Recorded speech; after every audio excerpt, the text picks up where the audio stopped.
आदाब नाज़रीन, मुनसिफ जोहार देख रहे हैं आप। मैं हूं आपके साथ आपका मेज़बान रहीम अहमद खान। नज़र डालेंगे रियासत झारखंड की तमाम बड़ी खबरों पर। आगाज सबसे बड़ी खबर के साथ करते चलें। आज झारखंड में नामांकन के सिलसिले ने जोर पकड़ा। उसके बाद लोकसभा चुनाव के मद्देनजर आज कई बड़े नेताओं का झारखंड में आगमन रहा। इसी के तहत खूंटी में अमित शाह ने चुनावी जनसभा से खिताब भी किया। अमित शाह ने झारखंड को बनाने का क्रेडिट प्रधानमंत्री अटल बिहारी वाजपेयी को दिया और झारखंड को संवारने का काम नरेंद्र मोदी ने किया है, ऐसा अमित शाह ने अपनी जनसभा में कहा। उन्होंने कहा कि नरेंद्र मोदी की सरकार ने झारखंड से नक्सलवाद खत्म किया, बिरसा मुंडा की जयंती को जनजातीय गौरव दिवस मनाने का फैसला लिया, बीजेपी की सरकार में आदिवासी मंत्रालय की शुरुआत हुई, साथ ही राहुल गांधी पर भी जमकर निशाना साधा।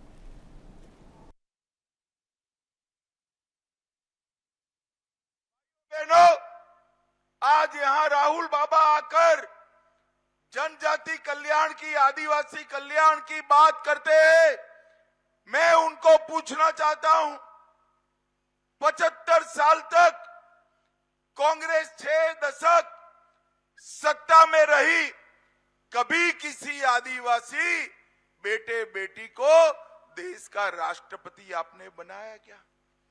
मैं कांग्रेस पार्टी को सीधा पूछना चाहता हूं, इतने सालों तक आदिवासी को प्रतिनिधित्व देने का आपको नहीं याद आया जब मोदी जी प्रधानमंत्री बने? ओडिशा की गरीब आदिवासी बेटी बहन। और झारखंड में आज एक बार फिर नामांकन को लेकर दिन भर आज माहौल बना रहा। गोड्डा लोकसभा सीट से बीजेपी उम्मीदवार निशिकांत दुबे ने अपना पर्चा नामजदगी दाखिल कर दिया। इस दौरान उनके साथ उनकी अहलिया अनामिका गौतम भी मौजूद रही। नामांकन के बाद निशिकांत दुबे ने अवाम से खिताब किया, रोड शो भी किया। नामांकन दाखिल करने के बाद राजनाथ सिंह के साथ भी उन्होंने एक रोड शो किया। आपको बता दें, गोड्डा लोकसभा सीट पर 1 जून को मतदान होना है। यहां से निशिकांत दुबे का सीधा मुकाबला कांग्रेस के प्रदीप यादव से होगा। वहीं निशिकांत दुबे के हक में रक्षा मंत्री राजनाथ सिंह ने रोड शो भी किया। इस दौरान उन्होंने लोगों से भाजपा के पक्ष में वोट करने की अपील की।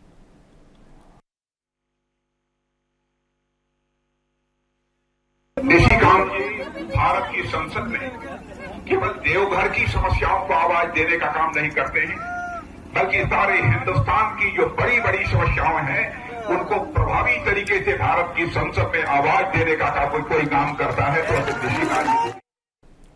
वहीं बीजेपी उम्मीदवार सीता सोरेन ने भी दुमका लोकसभा सीट से अपना पर्चा नामजदगी दाखिल कर दिया। जिला निर्वाचन अधिकारी सह उपायुक्त आंजनेयलू दोड्डे को उन्होंने 2 सेट में अपना नामांकन पत्र दिया है। सीता सोरेन के नामांकन में भाजपा के प्रदेश अध्यक्ष बाबूलाल मरांडी भी मौजूद थे।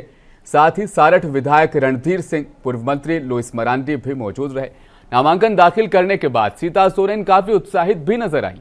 उन्होंने कहा कि उनकी जीत पक्की है, दुमका की जनता उनका साथ देगी, भारी मतों से उन्हें जिताएगी। आपको बताते चलें कि दुमका लोकसभा सीट से इस बार बीजेपी उम्मीदवार के तौर पर सीता सोरेन चुनाव लड़ रही हैं। कुछ दिनों पहले ही वो जेएमएम छोड़कर बीजेपी में शामिल हुई थी, जिसके बाद बीजेपी ने वर्तमान सांसद सुनील सोरेन का टिकट काटकर उन्हें अपना उम्मीदवार बनाया है। सीता सोरेन जामा से विधायक थी। वहीं राजनाथ सिंह ने सीता सोरेन के हक में आज दुमका में अवाम से खिताब भी किया। क्या कुछ कहा, सुनाते हैं आपको। में आंसू आते थे, उनकी सुध लेने वाला कोई नहीं। इसकी सबसे पहले किसी ने चिंता की तो हमारे प्रधानमंत्री मोदी जी ने की। सबसे पहले किसी ने चिंता की तो मोदी जी ने चिंता की। और गैस सिलेंडर सभी को मिला। सब कोरोना की बीमारी से यहाँ के लोग भी प्रभावित रहे होंगे। बहनों भाइयों, कोरोना के दौरान आपको मुफ्त में कोरोना का टीका तो लगा ही लगा। हर घर में 5 किलो मुफ्त राशन पहुंचाने का काम यदि किसी ने किया है तो हमारे प्रधानमंत्री नरेंद्र मोदी जी ने किया। और ईमानदारी से एक बात बतलाइएगा, छिपाइएगा मत, जो मिल रहा है आपको मिलेगा।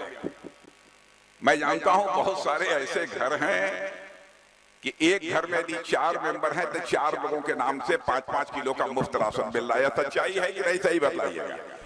और वहीं दुमका से सीता सोरेन को कड़ी दावेदारी पेश कर रहे हैं नलिन सोरेन। उन्होंने भी आज लोकसभा सीट से अपना नामांकन पर्चा दाखिल कर दिया है। जिला निर्वाचन पदाधिकारी आंजनेयलू दोड्डे को उन्होंने अपना नामांकन पत्र दिया। नलिन सोरेन के नामांकन पत्र के समय स्थानीय विधायक से राज्य सरकार के पथ निर्माण मंत्री बसंत सोरेन और मंत्री बादल पत्रलेख मौजूद थे। नामांकन पत्र दाखिल करने के बाद नलिन सोरेन ने कहा उनकी जीत यकीनी है, अवाम उनके साथ है और फिर से एक बार जेएमएम को ही चुनेगी। आपको बता दें कि नलिन सोरेन झारखंड मुक्ति मोर्चा के सीनियर नेता हैं। शिकारीपाड़ा से 7 बार के विधायक रह चुके हैं। पार्टी ने इस बार उन पर भरोसा जताया है। पिछली बार जेएमएम की तरफ से इस सीट पर दिशोम गुरु शिबू सोरेन ने चुनाव लड़ा था, उन्हें हार का सामना करना पड़ा था। पर्चा दाखिल करने के बाद जनसभा का भी आयोजन किया गया, जिसमें कल्पना सोरेन और मुख्यमंत्री चंपई सोरेन ने भी आवाम से खिताब किया। झूठ बोल के, जुमला बोल के 10 साल राज किया है, एक परिवार को सम्मान नहीं दिया है। आदिवासी का हित का उनका बोलने का अधिकार नहीं है। जब पूरा विश्व में आदिवासी दिवस मनते हैं, वो भारतीय जनता पार्टी उससे दूर रहता है। ये लोग शुभकामना तक नहीं देते हैं। इसलिए ये भारतीय जनता पार्टी ये आदिवासी विरोधी भी है, मूलवासी विरोधी भी है।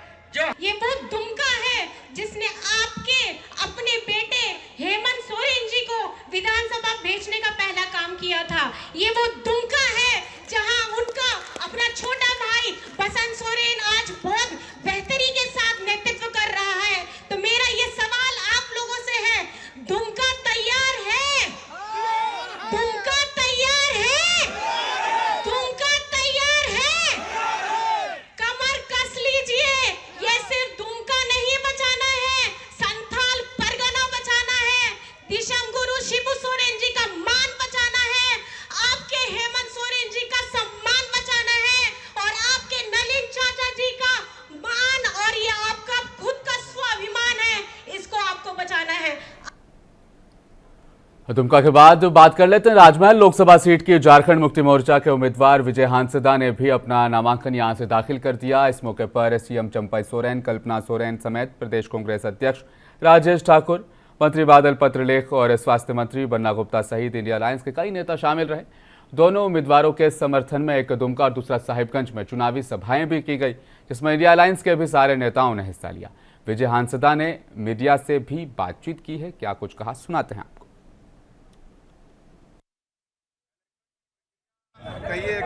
एक फेज हमने किया और आगे की प्रक्रिया जो हमारे मैदान में लड़ने की वो आगे बढ़ेगी। लगातार सर 2 बार रह चुके हैं, इस बार आपको मौका मिला है। इस बार आप जनता के पिछले बार जो आप रह चुके हैं, कितना क्या विकास किया जनता को, क्या कुछ ऐसा खास विकास किए जो लोग इस बार आपको उम्मीद करेंगे? मुझे लगता है कि अगर तुलनात्मक किया जाए और उसमें भी तुलनात्मक 2014 से आपका 19 से लेकर आज हम लोग 24 में है, चारों तरफ का रोड और सड़क भी देख लीजिए, बिजली की क्या अवस्था रही है। कोरोना के समय हमको लगता है एमपी लैब से एकमात्र अगर आपका वायरोलॉजी लैब स्थापित हुआ है पूरे 24 जिलों में, तो आपका साहिबगंज जिला में ही स्थापित।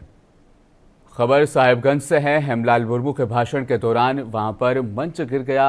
इसके बाद अफरा तफरी का माहौल भी बना, हालांकि इस दौरान कोई नुकसान नहीं हुआ। राजमहल लोकसभा से इंडिया अलायंस के उम्मीदवार जामुमो के प्रत्याशी विजय हांसदा के नामांकन सभा का ये वाकया है। मंच 3:15 के करीब अचानक से टूट गया। जब मंच गिरा उस वक्त मंच पर पूर्व मंत्री हेमलाल मुर्मू भाषण दे रहे थे। आपको बता दें काफ़ी ज़्यादा लोग मंच पर चढ़ गए थे, इसकी वजह से मंच टूटा है। दरअसल झारखंड सरकार के मंत्री आलमगीर आलम के कार्यक्रम स्थल पहुंचने पर कार्यकर्ता अभिवादन कर रहे थे। उस समय मंच पर कार्यकर्ताओं की तादाद बहुत ज़्यादा बढ़ गई, इसके चलते मंच टूट गया। हालांकि मंच टूटने के बाद भी सीएम चंपई सोरेन और कल्पना सोरेन साहिबगंज पहुंचे और लोगों से मंच के सामने खड़े होकर ही बातचीत की।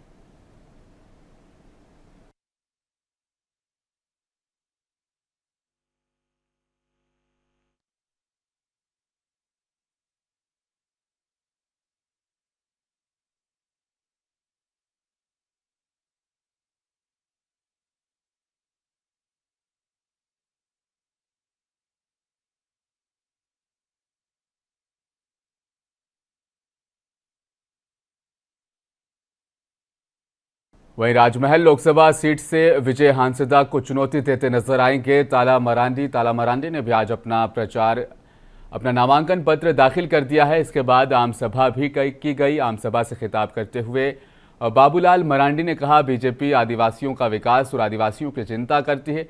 1 जून को हर बूथ में कमल खिलाकर तीसरी बार नरेंद्र मोदी को पीएम बनाए। इसके साथ ही कांग्रेस पर उन्होंने जमकर निशाना भी साधा था।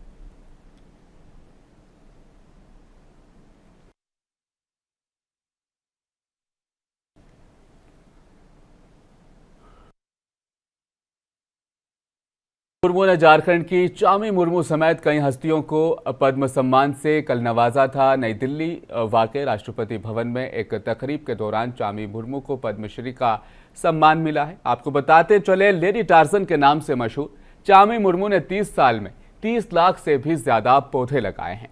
तस्वीरों में आप चामी मुर्मू को देख भी सकते हैं। झारखंड की चामी मुर्मू ने 3000 महिला समूह बनाकर 30,000 को स्वरोजगार भी दिलाया है। चामी मुर्मू सरायकेला जिले के राजनगर प्रखंड भाग 16 की जिला परिषद सदस्य हैं।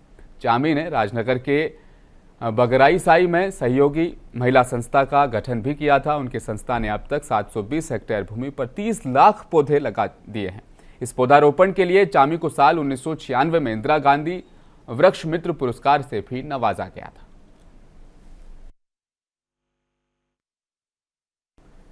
और झारखंड प्रदेश कांग्रेस कमेटी के कार्यकारी अध्यक्ष से पूर्व मंत्री बंधु तिर्की ने आज बीजेपी पर जमकर निशाना साधा। प्रेस कॉन्फ्रेंस के दौरान बंधु तिर्की ने विष्णु अग्रवाल मामले पर कड़ी टिप्पणी करते हुए कहा कि क्या भाजपा के लोग ये समझते हैं कि झारखंड के आदिवासी और मूलवासी बिहार यूपी के लोगों की तरह सियासी सूझबूझ नहीं रखते?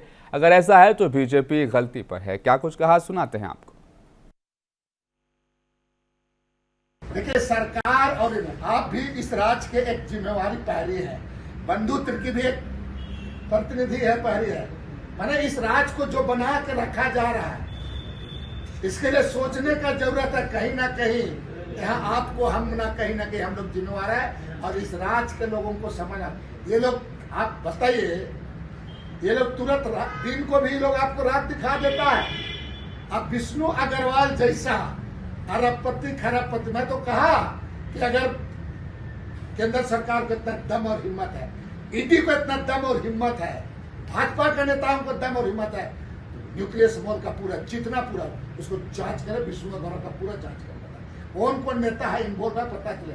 और ऐसे नेताओं को कड़ी से कड़ी कार्रवाई भी होनी चाहिए। सवाल ये, हम इसके लिए नहीं बोल रहे हैं आपको, इस राज्य के प्रति लोगों का क्या भावना है, किस तरीके से सोच करके बिल्कुल चीरहरण कर देने का काम कर रहा है।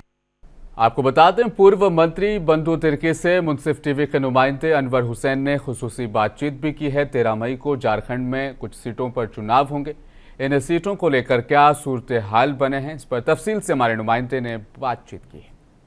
लोकसभा चुनाव को लेकर माहौल अभी गर्म है। हर तरफ, चाहे बीजेपी हो, कांग्रेस हो, चुनाव की तैयारियां हर तरफ से ज़ोरों शोर से है। झारखंड में अभी तक एक चरण का भी चुनाव नहीं हुआ है। हालांकि देश में 3 चरण के चुनाव हो चुके हैं, उसके रुझान भी आने लगे हैं। चुनावी विश्लेषक और मुख्तलिफ सर्वे जो कर रही है कंपनियां, उनके तरफ से रिपोर्ट भी आने लगी है। हम आज मेरे साथ बात करने के लिए जो हम जुड़ेंगे झारखंड कांग्रेस के कार्यकारी अध्यक्ष बंधु तिर्की जी से, और उनसे हम जानेंगे कि झारखंड में लोकसभा चुनाव को लेकर कांग्रेस की क्या तैयारियां हैं और बीजेपी को किस तरह से काउंटर किया जाएगा। दादा, सबसे पहले झारखंड में अभी तक एक भी चरण का चुनाव नहीं हुआ है। 13 तारीख को फर्स्ट चरण के चुनाव होंगे। तो इसके लिए आप 4 सीटों पर चुनाव होने हैं, इसको लेकर आप लोगों की क्या तैयारी है? तैयारी पूरी है और चौथा फेज का, मैंने झारखंड में पहला चरण का चुनाव बाकी है, तैयारी पूरी है। हम निश्चित रूप से ये सीट हम जीतेंगे। दादा, इंडिया गठबंधन के अंदर भी बगावती तेवर देखे जा रहे हैं, चमरा लिंडा हो या फिर राजमहल में हो, तो उससे क्या प्रभाव पड़ेगा? यार, ये सब नहीं है। इस बार इंडिया गठबंधन को आम जनता वोट देने का मन बना चुकी है, माइंड में कब कर चुकी है। जो देश की हालात है, ये झूठ और फरेब की सरकार नहीं चलेगी। देख रहे हैं प्रधानमंत्री बौखला के क्या क्या बोल रहे हैं पूरा। आज अमित शाह भी बौखला के कुछ ना कुछ बोल के चले जाएंगे। कभी गाय बैल चोरी करने की बात कर रहे हैं प्रधानमंत्री, ट्रैक्टर चोरी करने की बात कर रहे हैं।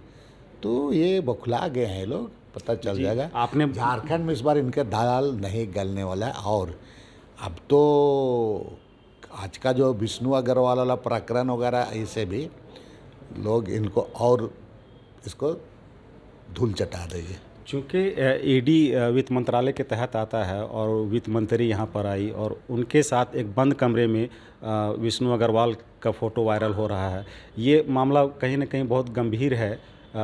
इससे इसका चुनाव पर असर पड़ेगा? आप लोग असर बिल्कुल पड़ेगा। हम लोग जितना उसको इसको बाद लोगों तक ले जाएंगे तो निश्चित रूप से असर पड़ेगा। यहाँ तो ही ना बोले, इसलिए मैंने कहा कि यहाँ का लोग नहीं समझते हैं, इसलिए यहाँ के लोगों के लोग बुड़बक समझता है भाजपा लोग। और इसी तरह से इस चीज़ों का जिस दिन यहाँ के लोग समझ जाएगा, ये लोगों को यहाँ पर खाता भी नहीं खुलेगा। ये लोगों का ये लोग जो करता है ना, धर्म के नाम पर जनभावना को भटका के काम और विकास और योजना के बारे में बात तो करेंगे नहीं। ये लोग जब भी इनको मौका मिलता है ज़मीन लूटो, ये करो, ये लोग पार्टी लोगों का पार्टी में झारखंड में अगर कहा जाए झारखंड में तो ये लोग ज़मीन लुटेरों का सरगना है लोगों का, और उसका सरदार बाबूलाल मरांडी जी।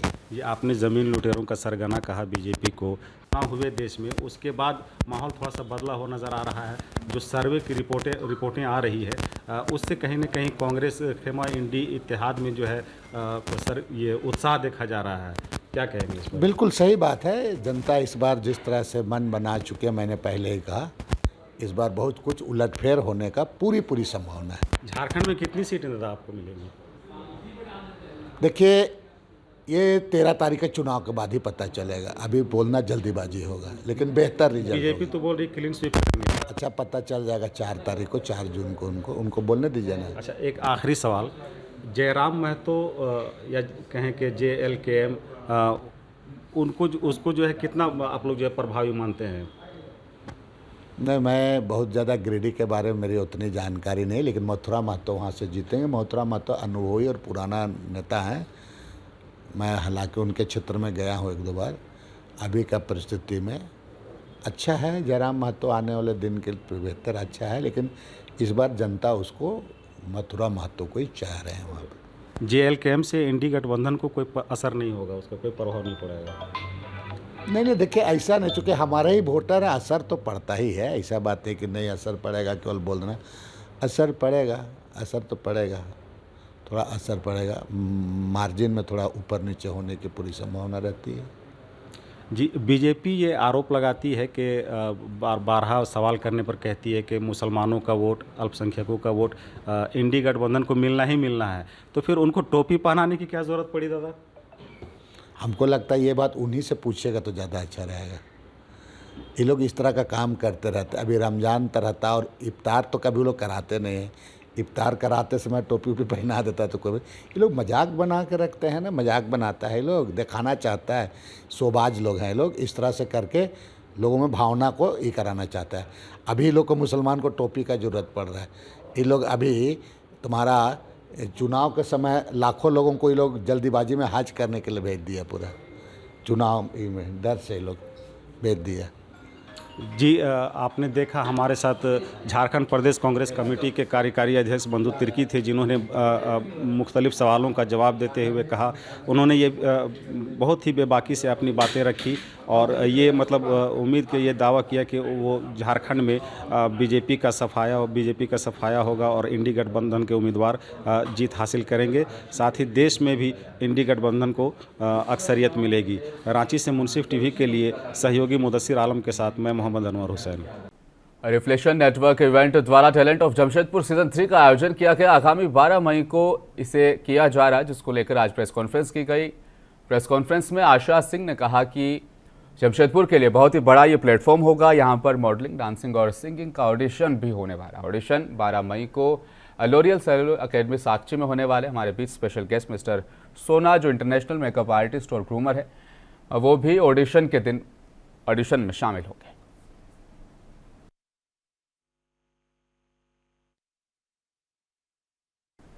वहीं जमशेदपुर के धातकीडीह में कोर्ट के रोक के बावजूद भी अवैध तरीके से एक भवन का निर्माण किया जा रहा है, जिसको लेकर पीड़ित शख्स और अन्य लोगों ने तंबू लगाकर घर के बाहर धरना प्रदर्शन शुरू कर दिया। पीड़ित शख्स दुर्गा प्रसाद शर्मा का साफ तौर पर कहना है कि कोर्ट से 2003 से यहां पर रोक लगी हुई, इसके बावजूद भी मेरी जमीन पर जबरन कब्जा कर भवन निर्माण का काम किया जा रहा है, जो जीएस खान उर्फ लड्डू बनवा रहे हैं। प्रशासन से मांग है कि न्याय मिले और कोर्ट का जो फैसला आया है उसका सम्मान किया जाए। हम लोग की दुकान के बगल में एक विवादित स्थल में अवैध रूप से निर्माण कार्य किया जा रहा है, जिसमें कि 2003 में माननीय न्यायालय से परमानेंट इंजेक्शन सूट लगा हुआ है। उसके बाद भी इसमें निर्माण कार्य जारी है। सक्षम पदाधिकारी को। और आखिर में एक बार फिर नजर हेडलाइंस पर। झारखंड में आज नामांकन दाखिल करने के सिलसिले ने पकड़ा जोर। दुमका, राजमहल, गोड्डा के उम्मीदवारों ने भरा पर्चा।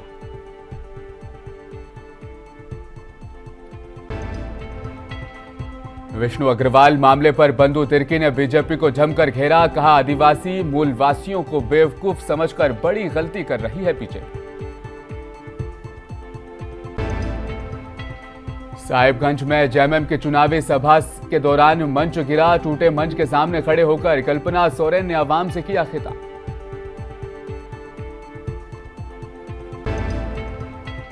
और खूंटी में अमित शाह ने घुसपैठियों को बताया कांग्रेस का वोट बैंक। कहा, राम मंदिर मुद्दे को 70 सालों से भटकाया गया।